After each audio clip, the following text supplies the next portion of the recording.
Good afternoon, everybody.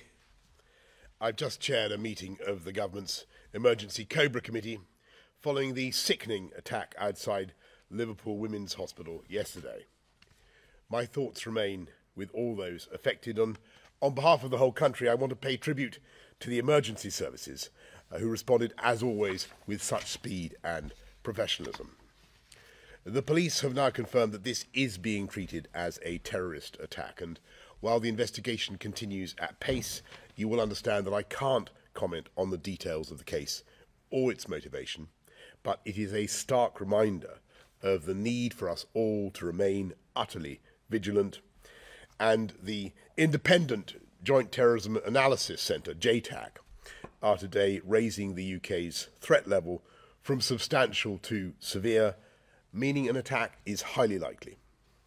But what yesterday showed, above all, is that the British people will never be cowed by terrorism. We will never give in to those who seek to divide us with senseless acts of violence. And our freedoms and our way of life will always prevail.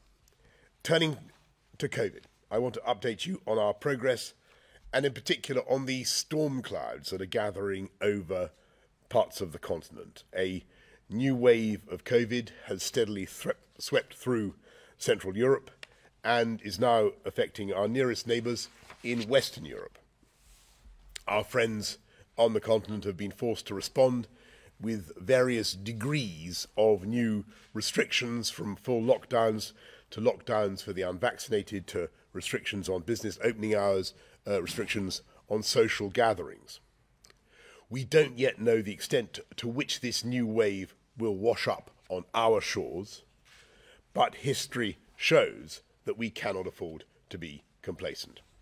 Indeed, in recent days, there have been rising cases here in the UK, so we must remain vigilant, because there is one lesson we can draw from the current situation in Europe. Those countries with lower vaccination rates have tended to see bigger surges in infection and in turn been forced to respond with harsher measures, while those countries with higher vaccination rates have so far fared better. And this shows us once again that if we want to control the epidemic here in the UK, and if we want to avoid new restrictions on our daily lives, we must all get vaccinated as soon as we are eligible. Today, following the recommendation of the Independent Joint Committee on Vaccination and Immunisation, we're making second jabs available to all 16 and 17-year-olds from 12 weeks after their first dose. And we're making boosters available to all those aged 40 to 49 from 6 months after their second dose. Boosters, as you know, are already available for all those over 50, those with underlying health conditions and those working on the front line of our NHS and in care homes. And let me explain why that booster is absolutely crucial. Because over time, the protection from 2 jabs starts to wane. But that third jab boosts protection back up to over 90% against systematic infection. So far, around 12.6 million people across the UK have had that booster, including in England, around 3/4 of all people over 70 and 80% of eligible older people in care homes. But many more people who are eligible have not yet come forward.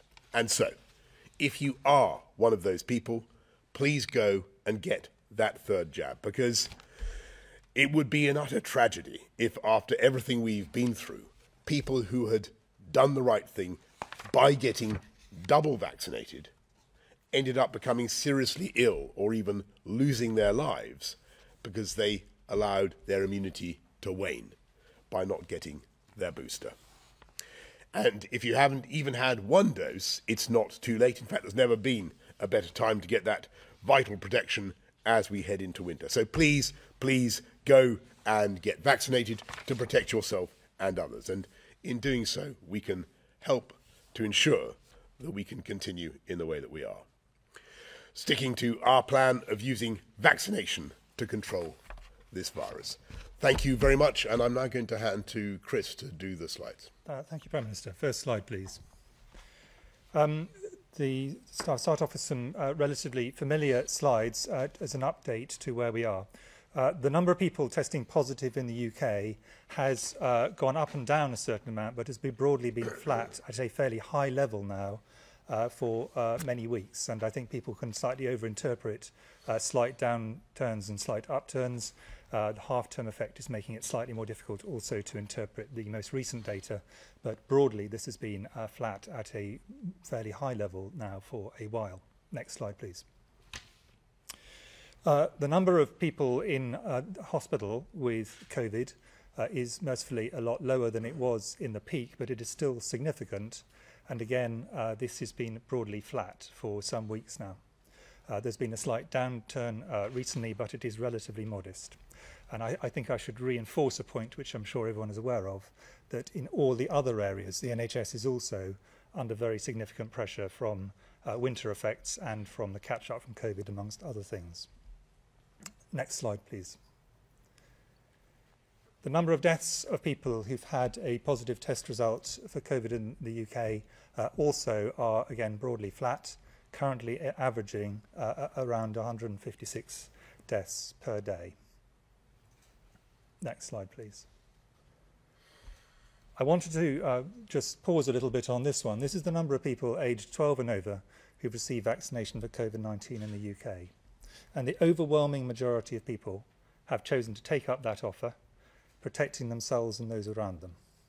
But I wanted to make 2 points to those, just backing up what the Prime Minister has just said, who have not yet come forward for vaccination, strongly to encourage you to do so. The first is to the general population. Not only will you protect yourself, and you undoubtedly will at every age, you're better off being vaccinated than being unvaccinated. You also protect those around you, and you do so by 3 methods. First of all, you are less likely to get COVID, and obviously if you don't get it, you cannot pass it on. Secondly, if you do get it, you are less likely to transmit. And the third way is that if you get severe enough COVID to need hospitalisation and you are unvaccinated, in all probability that is the reason you're in hospital, and that bed could have been taken by someone else. So for 3 reasons, I would encourage people strongly who have not been vaccinated to do so. I would, and the second point I wanted to make on this, like to pull out in particular the issue of women who are pregnant or intending to get pregnant. And I would just like to give you some fairly stark facts about this, because this is a major concern. Based on academic data, from the 1st of February through to the 30th of September, so aiming off, because obviously early on in that period people of this age would not have been vaccinated, 1,714 pregnant women were admitted to hospital with COVID. Of those, 1,681, which is say 98%, had not been vaccinated.